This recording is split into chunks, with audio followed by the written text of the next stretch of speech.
Hello everyone, welcome back to my channel. तो जैसा कि मैंने आपको कल की वीडियो में प्रॉमिस किया था that I will be coming up with super 17 part 2 also.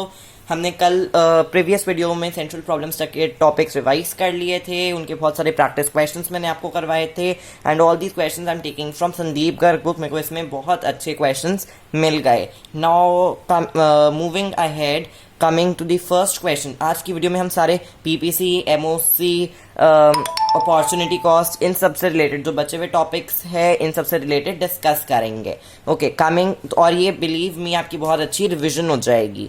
Question number 1, PPC की तो वैसे भी मैंने बहुत सारी वीडियोस आपको एक्सप्लेन करने के लिए बनाई हुई है। सेम चीज़ें हम बार बार डिस्कस कर रहे हैं, बहुत इंपॉर्टेंट है, इतनी बार देख के आपको इजीली लर्न हो गई होंगी। So let's begin our revision session. Question number 1, which point on the following PPC shows productively efficient level? तो productively efficient कहाँ पर होते हैं हम? Any point on the PPC हमें बताता है that we are efficient, fuller and efficient utilization. Remember करिए वो assumption। तो आप ऑप्शन में जैसे ए देखेंगे ना वैसे ही उस पर टिक कर देंगे, लेकिन हमें ऐसा नहीं करना है। मैंने आपको कल भी बताया था that we have to read all the options carefully. A, option B and E, देखिए तीनों ही पॉइंट्स पीपीसी पे है तो तीनों ही जो है इसके आंसर है, तो answer will be all of these. I hope ये क्वेश्चन आपको क्लियर है। मूविंग अहेड, पीपीएफ ही पीपीसी होता है, मैंने आपको बताया है। पीपीसी इज जनरली, अब यहाँ पे वर्ड है जनरली, तो आप जब देखेंगे ना कॉन्वेक्स शेप डाउनवर्ड स्लोपिंग उस पर आप टिक कर देंगे, लेकिन ऐसा नहीं करना। कुछ बताए सी ऑप्शन भी टिक कर सकते हैं, लेकिन मैंने आपको बताया कि एग्जाम में जब आता है तो हमें कॉनकेव शेप ही लिखना होता है, तो concave shape downward sloping B part is the answer. Moving ahead, due to make in India, मैंने एक सेपरेट वीडियो बनाई है कि इस चीज़ का इफेक्ट क्या होगा पीपीसी पे, उसका इफेक्ट क्या होगा। आप वो वीडियो ज़रूर देखें, वो आपको बहुत हेल्प करेगी। और आज की वीडियो भी हम पूरा रिवाइज करने के लिए उस चीज़ को कर रहे हैं। क्वेश्चन 3, मेक इन इंडिया का जो इफेक्ट होगा पीपीसी पे, उसका पीपीसी कैसा, फिर मतलब क्या इफेक्ट आएगा आपको वो बताना है। तो मैं यहाँ पे मैंने पीपीसी बनाए हैं, आपको ये समझना है कि ये जो डार्क लाइन है वो ओरिजिनल पीपीसी है और जो डॉटेड लाइन्स है ना वो मेक इन इंडिया का क्या इफेक्ट आया है उसको रिप्रेजेंट कर रही है। तो मेक इन इंडिया का आपको पता ही है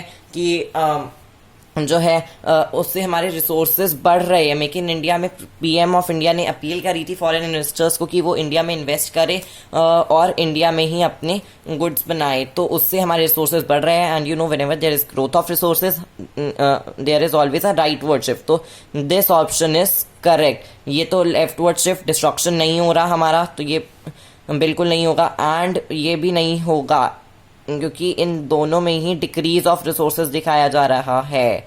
ओके ये रोटेशन के एग्जांपल्स है, और अगर इवन इसमें रोटेशन का ही एग्जांपल में अगर ग्रोथ भी होता तो भी हम इसी ऑप्शन को बेस्ट मानते हैं, इसी को हम अपना आंसर मानेंगे। Next question, give the formula for MOC. तो मैंने आपको बताया हुआ है दैट इट इज डेल्टा, कितना हमारा चेंज हुआ है। तो I will write the formula, मैंने फॉर्मूला लिख दिया है, आप ना चेक कर लीजिए। तो आपको पता ही है कि कितनी यूनिट सेक्रीफाइस हुई है अपॉन 1 एडिशनल यूनिट गेन करने के लिए, तो कितनी यूनिट्स गेन हुई है। तो एमओसी मैंने बहुत सारी वीडियोस बनाई हैं, आप ज़रूर देखें और आपको सारे कॉन्सेप्ट बिल्कुल क्लियर हो जाएंगे। अब यहाँ पे हमें एक टेबल दी हुई है, पीपीएस हमें गिवन है। फर्स्ट क्वेश्चन है, opportunity cost of increasing guns production from 2 to 3 units is dash units of butter. अब 2 to 3 से जब हम जा रहे हैं गन्स पे तो उसकी अपॉर्चुनिटी कॉस्ट क्या है ऑफ प्रोड्यूसिंग बटर, तो कितना हमने बटर सेक्रीफाइस किया। एक एडिशनल यूनिट यहाँ पे बढ़ाने के लिए हमने बटर की कितनी यूनिट सेक्रीफाइस करी। तो जब हम 2 से 3 पे जा रहे हैं तब हम बटर से 7 पे 4 पे जा रहे हैं, तो यहाँ पे 3 यूनिट सेक्रीफाइस हुई है, तो आंसर हमारा है D option. Then second, all possibilities A to E deal with, जल्दी बताइए, आपके पास ऑप्शंस है स्क्रीन पे। So answer is A option, full use, क्योंकि ये सारे जब हम पीपीसी पे प्लॉट करेंगे तो ये सारे पीपीसी पे ही लाए करेंगे। I hope this thing is clear. तो नेक्स्ट थर्ड क्वेश्चन पे आते हैं। इफ एट सम पॉइंट से जी economy produces 2 units of guns and 6 units of butter then it represents. अब जब 2 units of guns and 6 units of butter produce होंगे, देखिए जब 2 यूनिट्स ऑफ गन्स प्रोड्यूस हो रहे हैं तब 7 यूनिट्स की पोटेंशियल है इकोनॉमी के पास बटर प्रोड्यूस करने की, लेकिन क्वेश्चन में बोल रहे हैं कि हमारा हम 7 की जगह 6 यूनिट्स अगर प्रोड्यूस करें बटर के तो इट मीन्स कि अंडर यूटिलाइजेशन है। हम कर तो 7 यूनिट्स कर सकते हैं प्रोड्यूस, तो answer is A, under utilization हो रही है हमारे रिसोर्सेज की। अब बहुत लोग, यही मैंने आपको बोला कि क्वेश्चन आपको ध्यान से पढ़ना है, हम 8 पे टिक कर देंगे लेकिन ए ऑप्शन नहीं है। देखिए, economy would operate at a point below PPF, ये भी तो सही है, जब अंडर यूटिलाइजेशन होता है we are operating at a point below PPF, तो answer is C option, both A and B. तो watch out for such questions जहाँ पे आपका ऑल ऑफ दीज या नन ऑफ दीज हो। Next, if point A to E are depicted on graph then such PPC would be. अब आपको shape बतानी है क्या होगी पीपीसी की, तो उसके लिए हमें एमओसी कैलकुलेट करना पड़ेगा। अब हम एमओसी देखते हैं, एमओसी हम पूरा कैलकुलेट नहीं करेंगे। देखिए यहाँ पे तो 1 1 ही है, इसका हम थोड़ा सा देख लेते हैं।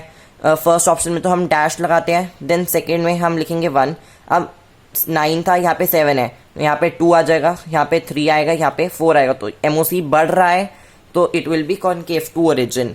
6th क्वेश्चन, द शिफ्ट, अब यहाँ पे आपसे पूछा है कि शिफ्ट क्यों हुआ है पीपीसी में, तो आपको पीपीसी दिया हुआ है, ओरिजिनल मैंने आपको बताया कि डार्क लाइन से रिप्रेजेंट होता है, और जो शिफ्ट है, चेंज आया है वो डॉटेड लाइन से। तो अब ये शिफ्ट किसकी वजह से आया होगा, आपको पता है कि increase in resources for both commodities, क्योंकि अगर सिर्फ एक ही कमोडिटी के रिस्पेक्ट में होता है तो वहाँ पे जो है ऐसा नहीं बनता, वहाँ पे रोटेशन वाला ग्राफ बनता है।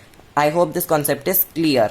नाउ क्वेश्चन नंबर 7, आप मेरी पहले की वीडियो ज़रूर चेक कीजिए, उससे आपके सारे कॉन्सेप्ट्स क्लियर हो जाएंगे। In case of decreasing MOC shape of PPC will be, अब एमओसी डिक्रीजिंग तो we know PPC will be convex to origin, convex ये शेप है, तो ये आपका आंसर है। देखिए, ये बहुत छोटे छोटे एमसीक्यूज क्वेश्चंस हैं, लेकिन आपके पूरे कॉन्सेप्ट बहुत अच्छे से क्लियर कर देंगे।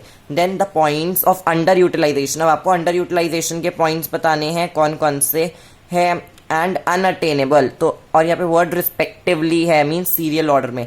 तो पहले अंडर यूटिलाइजेशन हमें पता है कि जो पॉइंट अंदर हो पीपीसी के, E point, unattainable F point बाहर है पीपीसी के, तो ई एंड एफ हमारा आंसर है C part. Coming to next question, opportunity cost का कॉन्सेप्ट कब आता है, व्हेन देयर आर 2 और मोर अल्टरनेटिव ऑप्शन, सिर्फ एक में नहीं आता।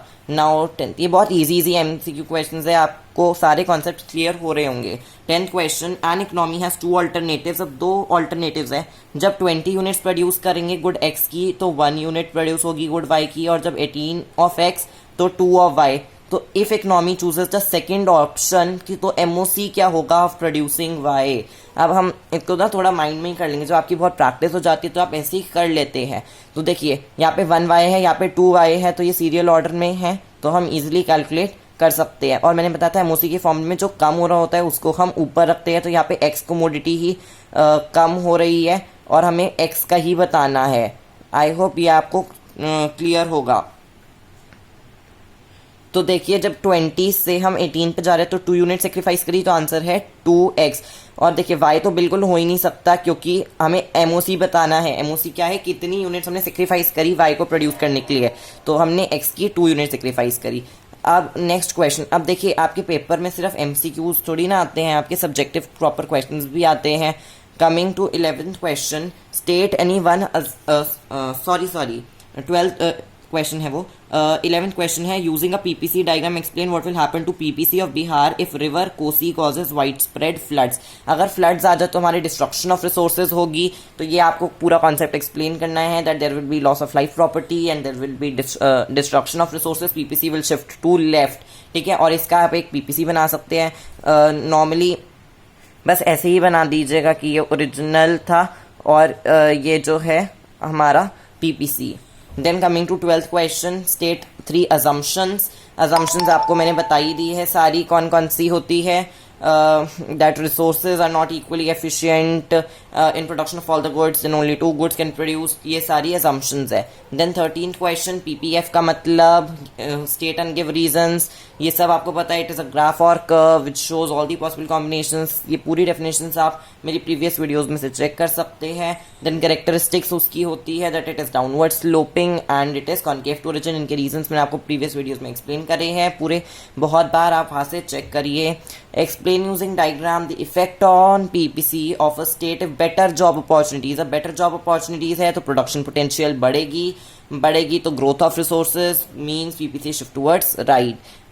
Then PPF is known as transformation curve। Explain तो ये भी मैंने आपको कर रखा है कि बेसिकली आपकी विजन हो रही है एक, आप अपने कॉन्सेप्ट्स को रिवाइज खुद करिए। ट्रांसफॉर्मेशन का मैंने आपको बताया था कि हम गुड्स एक के रिसोर्सेज दूसरे में ट्रांसफ़र कर रहे हैं, नॉट फिजिकली हमारे गुड्स ट्रांसफ़र हो रहे हैं, लेकिन उनके जो रिसोर्सेज थे वो ट्रांसफ़र हो रहे हैं, that's why it is transformation.